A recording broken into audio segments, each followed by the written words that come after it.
ketika saya menghadiri pidato pemilu dan jalan kebudayaan yang disampaikan oleh Prof. Sulistyowati di UI. Di situ saya bertemu dengan Bapak Novel Baswedan, Pak Rocky Gerung, dan tokoh-tokoh civil society lainnya. Ketika saya bertemu dengan Mas Novel Baswedan, beliau menanyakan ke saya perlu konfirmasi apakah betul PDI Perjuangan yang memelopori perubahan Undang-Undang KPK yang mengkerdilkan KPK di dalam upaya pemberantasan korupsi. Gimana kabarnya kader-kader PDIP yang gak ikut retret? Duh, kehilangan momen. Tapi tahu enggak kalian, jujur aja aku bilang, ternyata ya tidak semua kader PDIP itu yang gak ikut retret. Ya, ada beberapa di antara mereka yang ikut retret. Di antaranya Wali Kota Bandar Lampung dan juga Bupati Brebes. Selamat pagi rekan-rekan. Kita langsung saja merespon kegaduhan yang dibuat oleh Megawati. Jadi tidak kita katakan PDIP karena memang tidak semuanya orang PDIP sepakat dengan pemikiran dia. Gitu. Sekjen Partai PD Perjuangan Hasto Kristianto kini telah ditahan oleh pihak KPK. Akankah sesuai dengan janji Hasto, jika ia ditahan ia bakal membuka segenap rahasia yang ia simpan melalui temannya Koni Bakri di Rusia, yaitu terkait dengan video korupsi para pejabat tinggi di negara ini. Di antaranya ada mantan Presiden Joko Widodo bersama keluarganya. Dan kini ia telah ditahan. Publik tentu menanti apa isi rekaman video yang dijanjikan Hasto bakal ia ungkap. Baru-baru ini ada sebuah video menampilkan seorang Hasto mulai mengumbar beberapa hal terkait dengan isi rekaman video tersebut. Dan akankah isi rekaman video tersebut mampu membungkam Joko Widodo ataupun juga Prabowo Subianto? Dan akankah dengan rekaman video tersebut ia bisa bebas dari tahanan KPK? Publik pun menanti kapan Megawati Soekarno Putri selaku Ketua Umum Partai bakal mengunjungi Hasto di tahanan KPK. Karena jauh sebelumnya ia pernah mengungkapkan jika Hasto ditahan, maka ia tidak segan-segan akan mendatangi KPK. Kini rakyat ataupun publik menanti kapan tanggal yang pas Megawati akan datang ke KPK. Baik, dalam video ini kita akan saksikan video di mana Hasto mulai pelan-pelan membongkar isi rekaman video atau ucapan yang sifatnya untuk bisa menunjukkan kepada publik bahwa sesungguhnya ia memiliki dokumen-dokumen penting yang ia simpan di Rusia. Baik, seperti apa videonya? Mari kita ikuti videonya satu persatu.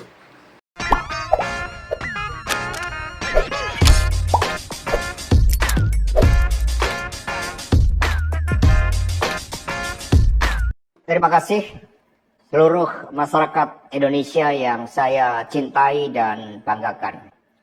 Cerita ini diawali pada tanggal 7 Mei 2024. Ketika saya menghadiri pidato pemilu dan jalan kebudayaan yang disampaikan oleh Prof. Sulistyowati di UI. Di situ saya bertemu dengan Bapak Novel Baswedan, Pak Rocky Gerung, dan tokoh-tokoh civil society lainnya.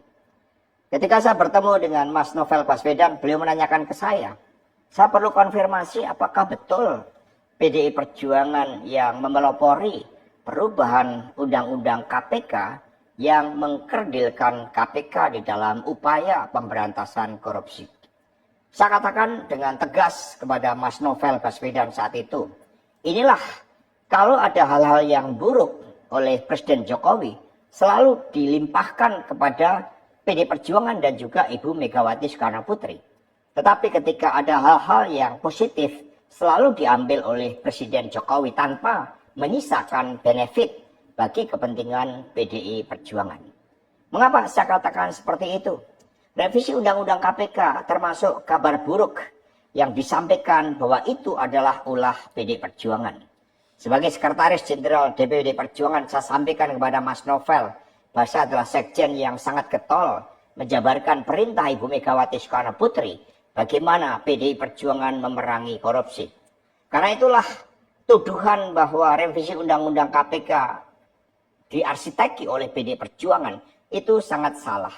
Saya ingat ketika saya bertemu dengan Presiden Jokowi di Istana Merdeka menjelang Mas Gibran dan Mas Bobi mau mencalonkan sebagai wali kota Solo dan wali kota Medan. Satu saya mengatakan kepada Pak Presiden Jokowi sekaligus untuk menguji keseriusan beliau di dalam mencalonkan anak dan menantunya. Pak Presiden, apakah betul Bapak mau mencalonkan Mas Gibran dan Mas Bobi sebagai wali kota? Loh kenapa Pak Sekjen? Karena ketika Mas Gibran dan Mas Bobi sebagai wali kota, maka otomatis dia menjadi pejabat negara. Dan ini akan sangat rawan terhadap berbagai bentuk gratifikasi, suap, dan berbagai tindakan korupsi lainnya. Presiden Jokowi sempat termenung saat itu. Dan kemudian dari situlah saya merasakan bahwa pertanyaan saya ini sangat mengusik perhatian dari beliau. Karena saya tegaskan bahwa ketika Mas Gibran dan Mas Bobi menjadi wali kota, maka dengan mudah akan terkena operasi tangkap tangan dari KPK dan juga aparat penegak hukum yang lain. Maksud saya bertanya kepada Presiden Jokowi adalah untuk mengingatkan bahwa beliau sudah presiden. Buat apa kemudian anak-anaknya harus menjadi wali kota, dan itu mengandung suatu risiko-risiko politik mengingat presiden juga berhadapan dengan begitu banyak pihak-pihak yang selalu mencoba berhadapan dengan Bapak Presiden. Tetapi beberapa saat kemudian saya menerima salah seorang menteri. Dan beliau mengatakan kepada saya bahwa sudah mendapatkan arahan dari Presiden Jokowi untuk melakukan revisi Undang-Undang KPK. Saat itu dijelaskan berbagai pasal-pasal penting. Misalnya bahwa pimpinan KPK tidak otomatis bertindak sebagai penyidik.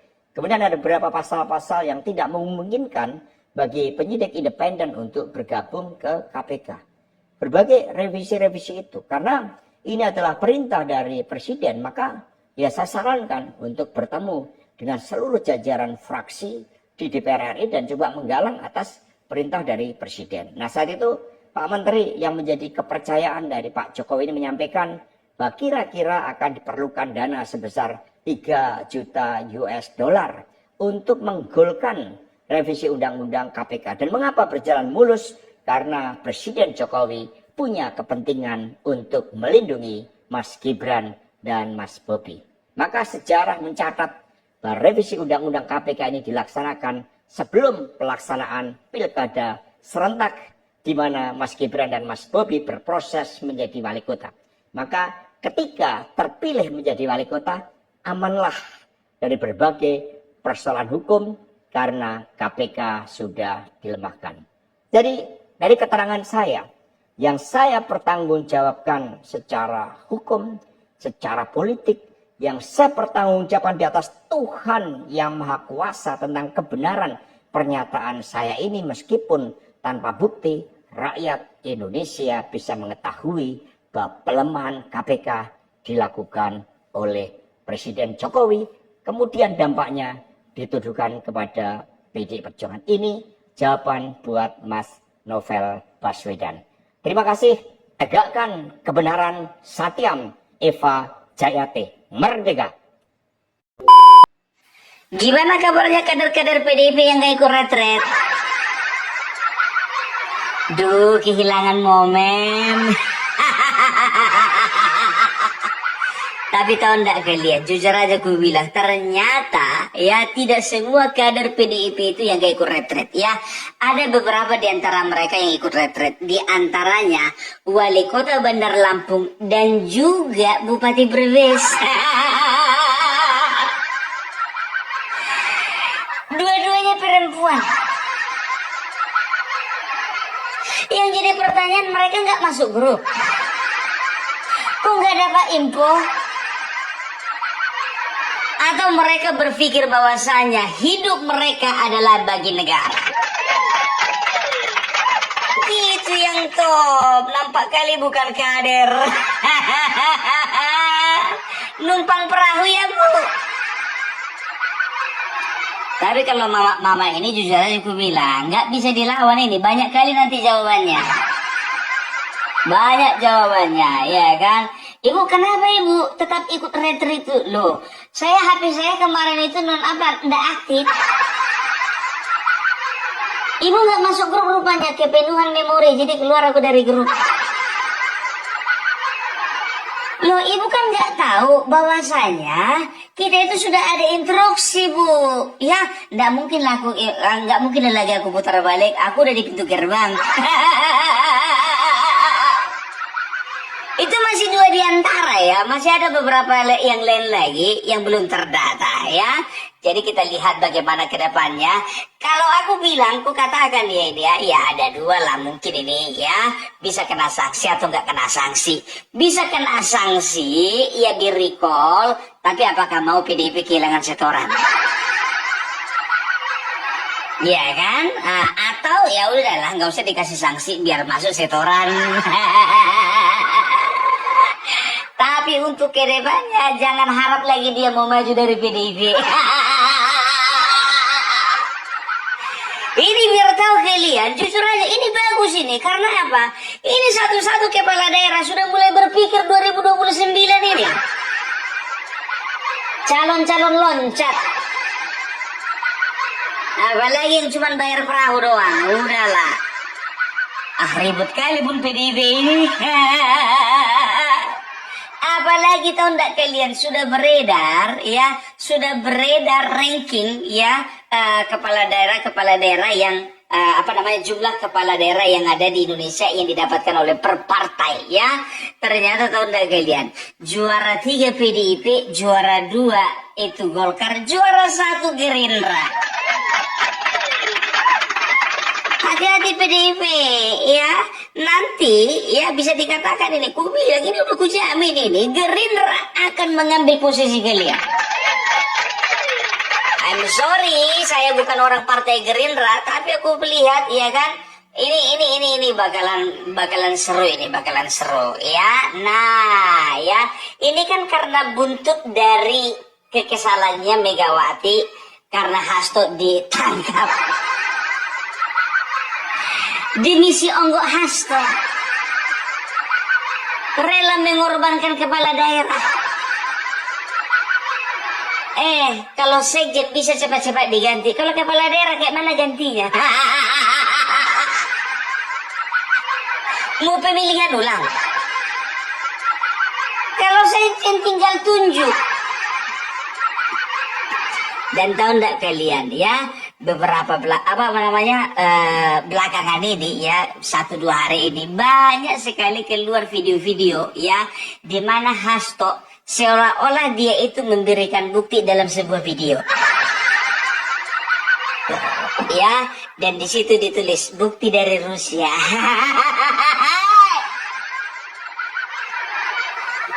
Serius, makanya aku bilang ya kan, ini udah kusimpan ini satu-satu. Aku pun penasaran kali kayak mana rupanya bukti dari Rusia ini ya kan. Kita lihat dulu, ini kerjanya Basir ini, tahu aku kerjanya Basir. Entah dari kapan-kapan video ini yang nongol. Iya, ayo kita bahas ya, kita setel dulu. Terima kasih seluruh masyarakat Indonesia yang saya cintai dan banggakan. Cerita ini diawali pada tanggal 7 Mei 2024 ketika saya menghadiri pidato pemilu dan jalan kebudayaan yang disampaikan oleh Prof. Swistiawati di UI. Di situ saya bertemu dengan Bapak Novel Baswedan, Pak Rocky Gerung, dan tokoh-tokoh civil society lainnya. Ketika saya bertemu dengan Mas Novel Baswedan, beliau menanyakan ke saya perlu konfirmasi apakah betul PDI Perjuangan yang memelopori perubahan Undang-Undang KPK yang mengkerdilkan KPK di dalam upaya pemberantasan korupsi. Saya katakan dengan tegas kepada Mas Novel Baswedan saat itu, inilah kalau ada hal-hal yang buruk oleh Presiden Jokowi selalu dilimpahkan kepada PDI Perjuangan dan juga Ibu Megawati Soekarno Putri. Tetapi ketika ada hal-hal yang positif selalu diambil oleh Presiden Jokowi tanpa menyisakan benefit bagi kepentingan PDI Perjuangan. Mengapa saya katakan seperti itu? Revisi Undang-Undang KPK termasuk kabar buruk yang disampaikan bahwa itu adalah ulah PDI Perjuangan. Sebagai Sekretaris Jenderal DPD Perjuangan, saya sampaikan kepada Mas Novel bahwa saya adalah sekjen yang sangat getol menjabarkan perintah Ibu Megawati Soekarno Putri bagaimana PDI Perjuangan memerangi korupsi. Karena itulah tuduhan bahwa revisi Undang-Undang KPK diarsiteki oleh PDI Perjuangan itu sangat salah. Saya ingat ketika saya bertemu dengan Presiden Jokowi di Istana Merdeka menjelang Mas Gibran dan Mas Bobi mau mencalonkan sebagai wali kota Solo dan wali kota Medan. Saya mengatakan kepada Pak Presiden Jokowi sekaligus untuk menguji keseriusan beliau di dalam mencalonkan anak dan menantunya. Pak Presiden, apakah betul Bapak mau mencalonkan Mas Gibran dan Mas Bobi sebagai wali kota? Loh kenapa Pak Sekjen? Karena ketika Mas Gibran dan Mas Bobi sebagai wali kota, maka otomatis dia menjadi pejabat negara. Dan ini akan sangat rawan terhadap berbagai bentuk gratifikasi suap dan berbagai tindakan korupsi lainnya. Presiden Jokowi sempat termenung saat itu. Dan kemudian dari situlah saya merasakan bahwa pertanyaan saya ini sangat mengusik perhatian dari beliau. Karena saya tegaskan bahwa ketika Mas Gibran dan Mas Bobi menjadi wali kota, maka dengan mudah akan terkena operasi tangkap tangan dari KPK dan juga aparat penegak hukum yang lain. Masa saya bertanya kepada Presiden Jokowi adalah untuk mengingatkan bahwa beliau sudah presiden. Buat apa kemudian anak-anaknya harus menjadi wali kota, dan itu mengandung suatu risiko-risiko politik mengingat presiden juga berhadapan dengan begitu banyak pihak-pihak yang selalu mencoba berhadapan dengan Bapak Presiden. Tetapi beberapa saat kemudian saya menerima salah seorang menteri dan beliau mengatakan kepada saya bahwa sudah mendapatkan arahan dari Presiden Jokowi untuk melakukan revisi Undang-Undang KPK. Saat itu dijelaskan berbagai pasal-pasal penting, misalnya bahwa pimpinan KPK tidak otomatis bertindak sebagai penyidik. Kemudian ada beberapa pasal-pasal yang tidak memungkinkan bagi penyidik independen untuk bergabung ke KPK. Berbagai revisi-revisi itu, karena ini adalah perintah dari Presiden, maka ya saya sarankan untuk bertemu dengan seluruh jajaran fraksi di DPR RI dan coba menggalang atas perintah dari Presiden. Nah saat itu Pak Menteri yang menjadi kepercayaan dari Pak Jokowi menyampaikan bahwa kira-kira akan diperlukan dana sebesar 3 juta US dollar untuk menggolkan revisi Undang-Undang KPK. Dan mengapa berjalan mulus? Karena Presiden Jokowi punya kepentingan untuk melindungi Mas Gibran dan Mas Bobi. Maka sejarah mencatat bahwa revisi Undang-Undang KPK ini dilaksanakan sebelum pelaksanaan pilkada serentak di mana Mas Gibran dan Mas Bobi berproses menjadi wali kota. Maka ketika terpilih menjadi wali kota, amanlah dari berbagai persoalan hukum karena KPK sudah dilemahkan. Jadi dari keterangan saya, yang saya pertanggungjawabkan secara hukum, secara politik, yang saya pertanggungjawabkan di atas Tuhan yang Maha Kuasa tentang kebenaran pernyataan saya ini, meskipun tanpa bukti, rakyat Indonesia bisa mengetahui bahwa pelemahan KPK dilakukan oleh Presiden Jokowi, kemudian dampaknya ditujukan kepada PDI Perjuangan. Ini jawaban buat Mas Novel Baswedan. Terima kasih. Tegakkan kebenaran, Satyam Eva Jayate. Merdeka. Apa katanya? Ini pernyataan saya walaupun tanpa bukti. Lagi mengarang bebas, bos. Iya. Mengarang bebas kau. Kok cuma satu videonya? Hah? Mana bukti-bukti video yang lain? Hah? Mana potongan-potongan suara? Mana rekaman-rekaman suara? Mana potongan-potongan video? Ya, kalau memang itunya katanya, ya lihat itu, ya. Bukti file Rusia mulai dibuka. Dari mana jalannya? Jadi ada dua kemungkinan. Ini adalah video lama, ya, video lama yang sudah mereka yang sudah mereka rilis sebelumnya, atau mungkin saja ini video baru, ya. Jadi kemarin waktu mangkir dia, ya, dibilang ada bukti, ada foto, ada video, ya mungkin nilai videonya. Gimana sih? Apa dibilangnya tadi? Bahwasanya Bapak Presiden Joko Widodo, ya, ketika tanggal 5, ketika tanggal berapa itu dikatakannya tadi itu? Lupa aku. 5 Mei 2024. Saya bertanya kepada beliau, ya, apakah serius, ya, untuk Bapak Joko Widodo untuk melanggengkan, ya, untuk melanggengkan Bobi Nasution menantunya dan juga anaknya menjadi wali kota. Satu wali kota Solo, satu wali kota Medan. Nah, beliau berpendapat, katanya Novel Baswedan mengatakan kepadanya bahwasanya yang melemahkan undang-undang KPK itu adalah PDIP. Nah, di sini disangkal Hasto, katanya Hasto ada menteri, ya, sesuai dengan arahan presiden, ya, perlu uang sekitar 3 juta US dollar untuk menggolkan undang-undang KPK. Gue bilang sama Kang Hasto, kalau masalah menggolkan undang-undang KPK, kalau memang Bapak Jokowi jahat, nggak perlu keluar uang banyak sebanyak itu, nggak perlu. Ajak aja semua makan nasi goreng. Habis itu pulangnya kasih minyak urut satu-satu, selesai.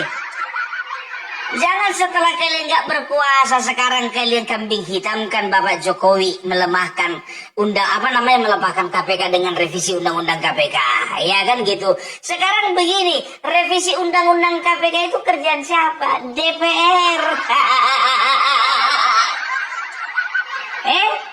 Yang dominan siapa? Kalian. Kok kalau mengarang bebas, perhatikan kerangka karangannya gitu loh. Jangan asal-asalan, nggak masuk itu sama kami, nggak masuk. Ya, dan setelah itu Bapak Gibran dan juga Bapak Bapak Bobi, mereka menjadi wali kota dan mereka tidak bisa lagi tersentuh oleh KPK. Dan akhirnya yang tersentuh saya, gitulah bilang. Udahlah, jangan membodoh-bodohi masyarakat, ya. Sudah jelas-jelas yang namanya revisi undang-undang bukan pekerjaan Bapak Jokowi sebagai presiden. Itu pekerjaan kalian sebagai anggota dewan. 3 juta US dollar. Lebih bagus Bapak Jokowi itu persiapkan itu untuk apanya? Untuk uang uang pensiunnya. Ada aja kau. 3 juta US dollar. Udahlah. Jadi nggak tahu lah aku ini, ya. Ini video baru atau video lama. Yang penting, ya, pihak dari RT 16 berusaha untuk membuat framing baru. Iya kan? Iya kan? Cuman model video begini. Koni mana Koni?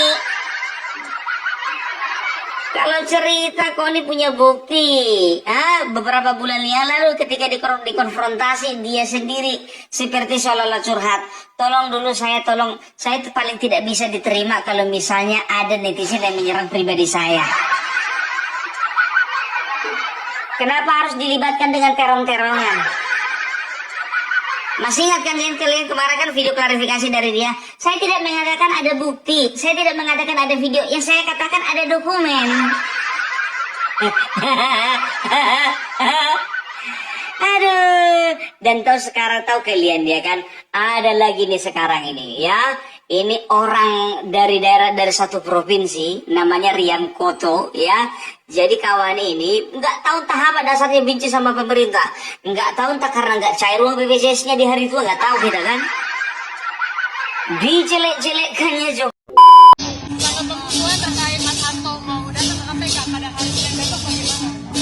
Sebagai warga negara tentu saja harus mematuhi proses hukum yang sekarang sedang berlaku atau berjalan dalam proses hukumnya. Hasil dari halaman Tempo, masa dari PDIP akan terobos gedung KPK jika Pak Hasto ditahan. Loh, kok bisa begitu? Janganlah seperti itu.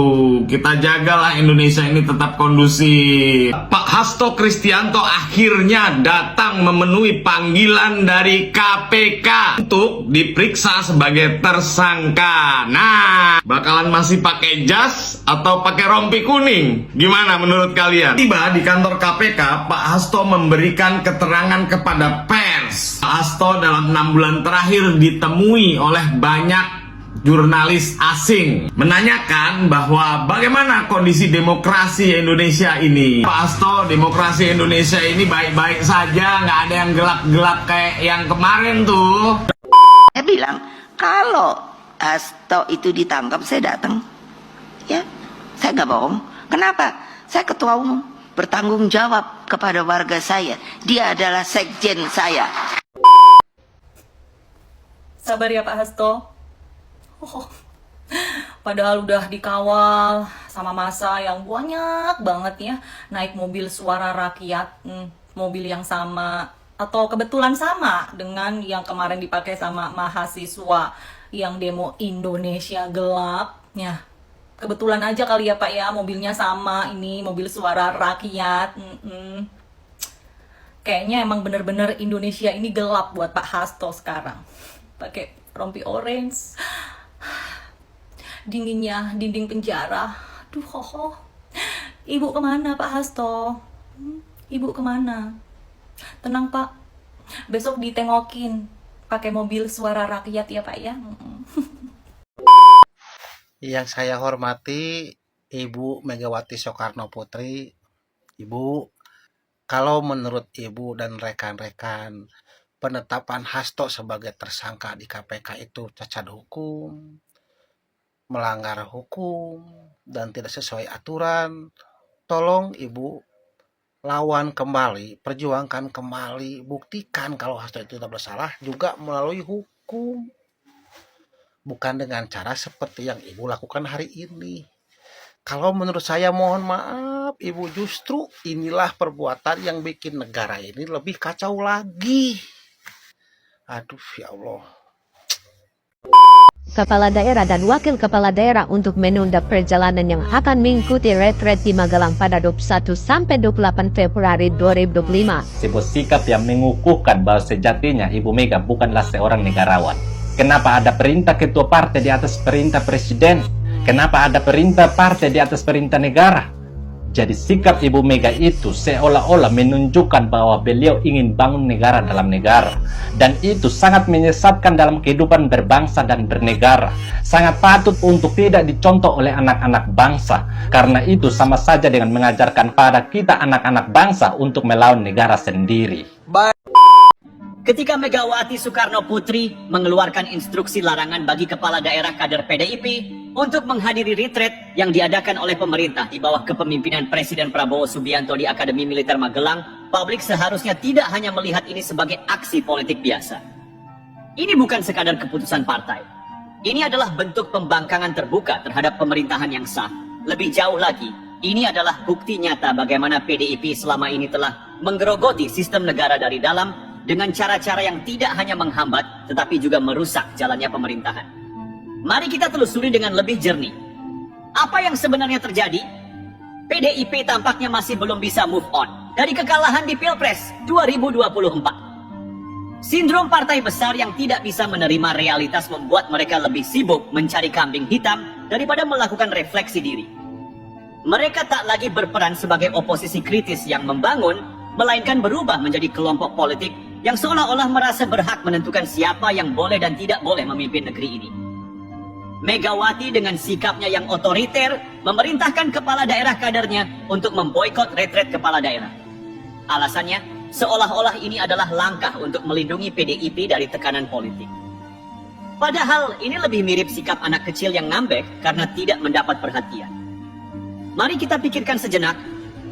Kepala daerah yang telah terpilih melalui proses demokratis sejatinya adalah pelayan rakyat. Namun, PDIP ingin memastikan bahwa mereka tetap menjadi pelayan partai. Di sini kita melihat sebuah konsep demokrasi yang bengkok, Demokrasi yang hanya dijadikan alat untuk berkuasa, tetapi ketika kekuasaan lepas, mereka berubah menjadi kelompok yang siap mengacaukan stabilitas politik.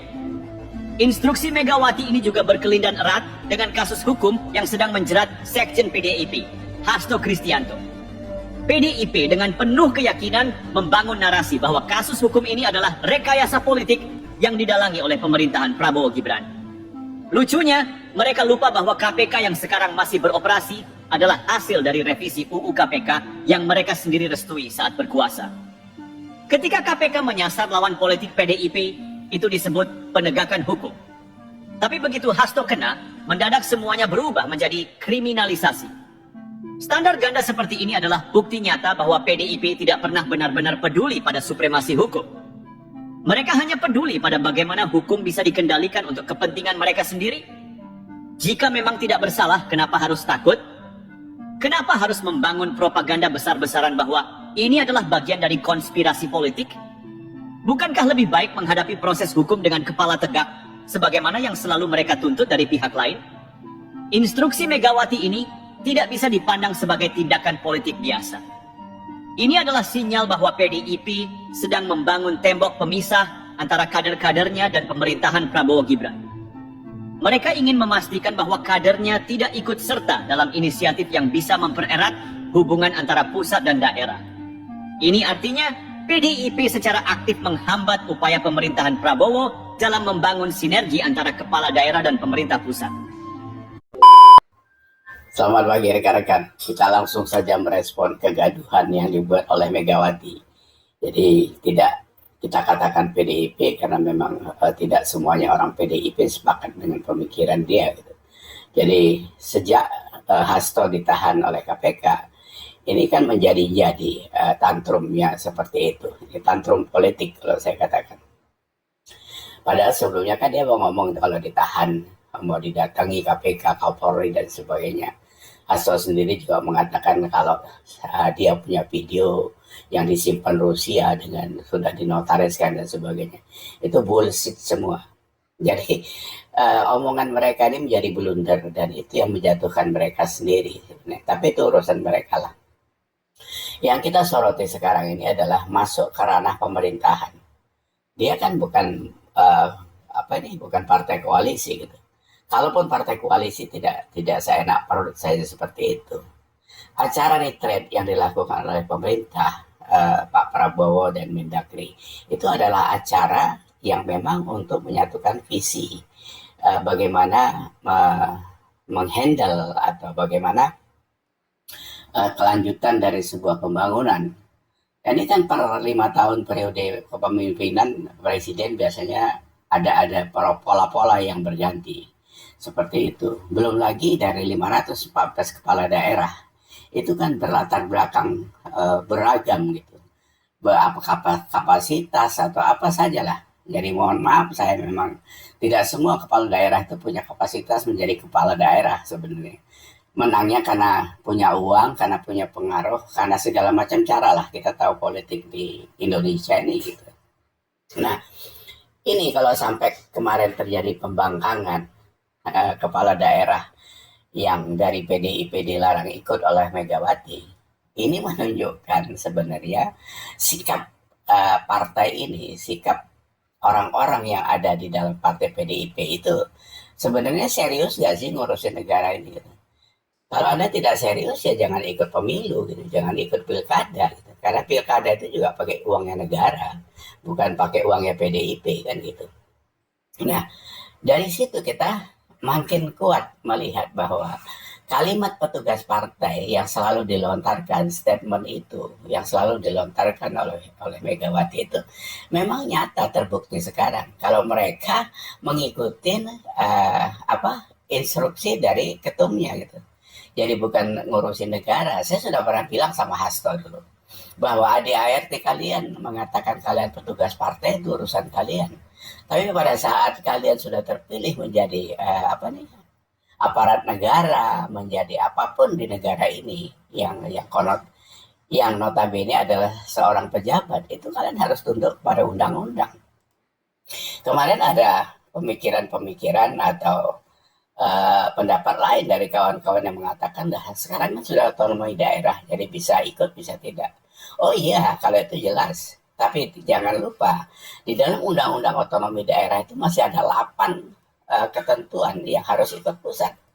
Pertahanan, fiskal, kesehatan, pendidikan, lingkungan hidup, apalagi. Jadi tidak bisa melepaskan diri begitu saja. Karena secara nyata dan itu fakta, sampai sekarang tidak bisa otonomi daerah itu juga berdiri sendiri, dia cari makan sendiri, membangun sendiri, tidak bisa. Jakarta saja seperti itu. APBD-nya kan 85 triliun. Tapi kan PAD-nya itu cuma 34 triliun. Jadi masih ada 50-an triliun yang harus disumbang oleh pusat kan gitu. Itulah subsidi silang dan sebagainya. Karena pendapatan negara ini kan bisa dapat dari minyak, dari segala macam.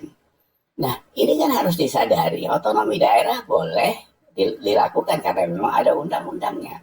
Cuma yang mana saja yang boleh dilakukan sendiri. Ya mungkin arah infrastruktur di kabupaten itu mungkin bisa dikembangkan sendiri. Bahkan pendidikan sama kesehatan saja tidak bisa jalan sendiri. Karena itu terintegrasi. Jadi kalau sudah seperti ini, supaya sama-sama disadari, pemerintah pusat dan daerah itu adalah satu agregat yang memang tidak bisa dipisah-pisah begitu saja gitu. Walaupun di dalam kenyataannya memang ada beberapa hal yang bisa dijalankan sendiri.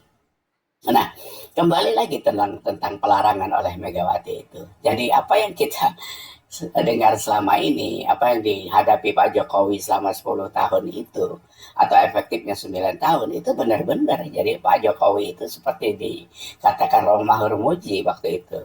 Tahun 2014 saja sudah diintervensi dan tidak disukai oleh Megawati.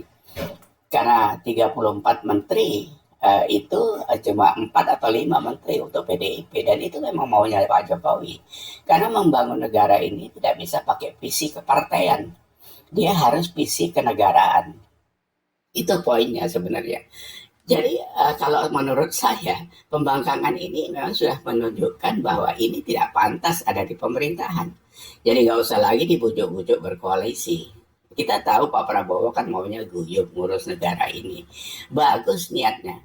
Cuma kalau ngurusin orang tantrum, capek aja kita. Buang-buang waktu, buang-buang energi. Buat apa kita ikut gila kan gitu. Nah, apapun yang dikatakannya lah. Megawati ini kan banyak orang bilang bahwa ya kena NPD dia ini kan gitu. Jadi selalu menjual nama orang tuanya dan sebagainya. Ya Pak Soekarno satu hal kita hormati sebagai proklamator. Tapi bukan berarti negara ini tidak ada kalau nggak ada Soekarno kan itu. Saya mohon maaf saja lah, ribuan pahlawan kita nyawa itu melayang untuk kemerdekaan Republik Indonesia. Jadi bukan Soekarno sendiri. Soekarno aja ada Hatta, ada Sahrir dan seterusnya. Jadi jangan itu dibawa-bawa. Kalau ngomong katanya dia cerdas, dia yang buat ini, buat itu, strong dan sebagainya. Nah kalau sekarang seperti ini apa yang kita lihat di situ? Apa benefitnya buat kita? Bagi seorang seorang Megawati itu benefitnya apa buat Indonesia? Sekarang kan ngerusuhin aja nih kayak gini kan. Program mau dijalankan ini kemarin waktu MB makan bergizi gratis saja sudah dikomentari 10.000 nggak cukup lah segala macam. Tiba-tiba belakangan karena Hasto ditersangkakan mau nyerempet ke Pak Prabowo, ngelendot sampai ngasih minyak urut segala. Begitu nggak berhasil ngamuk lagi. Apalagi Hasto langsung ditahan gitu kan. Nah, jadi kenapa tidak berpikir bahwa semua siapapun yang di negara ini harus tunduk kepada hukum. Walaupun ya hukumnya ya kita tahu sendirilah. Kadang hukum, kadang dikulum-kulum juga gitu kan. Tapi kan itu harus, karena itu masih ada di dalam tatanan kenegaraan, ya harus dipatuhi. Gitu. Tidak bisa saya enak sendiri seperti itu. Jadi kalau Hasto, karena itu sekjennya PDIP, terus melakukan sebuah pelanggaran hukum, terus dilepaskan begitu saja. Enak kali lah kalian gitu. Semua maling ayam diinjak-injak gitu. Ben Sukatani aja baru nyanyi aja uber-uber ya gitu kan. Luar biasa itu. Jadi kita harus sadar, kita harus aware bahwa ini sebuah perbuatan pembangkangan. Jadi buat kita tidak ada toleransi, tapi kalau pemerintah masih mengelus PDIP ya silakan gitu. Tapi buat kita masyarakat di bawah ini ya kita harus menjaga jarak dengan mereka karena memang sikapnya seperti itu. Walaupun tidak semua orang PDIP seperti itu, tapi karena dia tunduk kepada titah ibunya ya kita harus waspada gitu. Karena mereka digaji oleh uang negara bukan uang Megawati. Ya kan? Kecuali PDIP buat negara sendiri ya terserah, karena ada 17.000 pulau. Masih ada, minta aja berapa 1.000 pulau buat negara sendiri, nggak apa-apa. Kalau sekarang nggak bisa, karena nggak mungkin kabupaten itu kalian portal sendiri untuk kalian hidup sendiri di situ. 122 kepala daerah kalau tidak salah saya, karena angkanya berubah-ubah terus memang. Karena kita kan, angka-angka kita ini kan harus divalidasi lagi. Semuanya memang angka ngawur. 122 kepala daerah, itu berapa persen dari 514? Ya itu saja kita pegang. Bagaimana mengaturnya itu? Apakah mereka mau hidup sendiri? Ya ngomong aja buat surat. Kalau kemarin Pak Prabowo sudah benar, yang tidak ikut sekalian aja mundur. Buat surat lah mundur, gentle. Jangan maju mundur. Maju mundur itu kalian jadi undur-undur gitu. Tapi buat kita sebenarnya sekarang ini menjadi trigger makin jelas bahwa PDIP itu mengecilkan dirinya sendiri karena dia dengan kelakuannya itu telah memporak-porandakan tatanan perpolitikan Indonesia. Itu clear buat saya. Jadi itu yang harus diwaspadai. Jadi kalau ada sebagian besar dari kita menginginkan PDIP tidak ada lagi di 2029, ya mungkin dari sini dimulainya itu dari diri mereka sendiri gitu ya. Saya pikir itu cukup jelas. Jadi tidak perlu kita bersayang-sayangan sama mereka lah karena sikapnya seperti itu. Jadi, kalau mau tunduk dengan ketua umum silakan tunduk saja, tapi jangan cari makan di negara ini. Gitu. Ikut saja yang tagar kemarin mau pergi dulu keluar itu. Kenapa kalian nggak ikut tagar itu? Pergi dulu keluar. Atau Indonesia sudah gelap, kenapa kalian ikut berterang-terang? Ya kan? 514 kepala daerah itu kan cuma 122 yang berpikiran gelap gitu. Ya biarkan sisanya jalan terang-terang, kenapa kalian ikut di terang-terang? Dan kalian jalan aja di kegelapan itu, karena memang kalian menggelapkan diri sendiri. Jadi saya pikir itu kawan-kawan kita harus selalu waspada dengan orang-orang yang mengganggu ketertiban NKRI. Jadi karena kita mau sehat, negara ini mau sehat. Demikian obrolan kita pagi ini. Terima kasih. Assalamualaikum warahmatullahi wabarakatuh. Baik sahabat sekalian, demikianlah beberapa video yang coba saya reaksi pada kesempatan kali ini. Dan kepada para sahabat sekalian yang sedang menyaksikannya dan ingin berkomentar, silakan tulis di kolom komentar. Sekian, terima kasih dan sampai berjumpa kembali di video selanjutnya.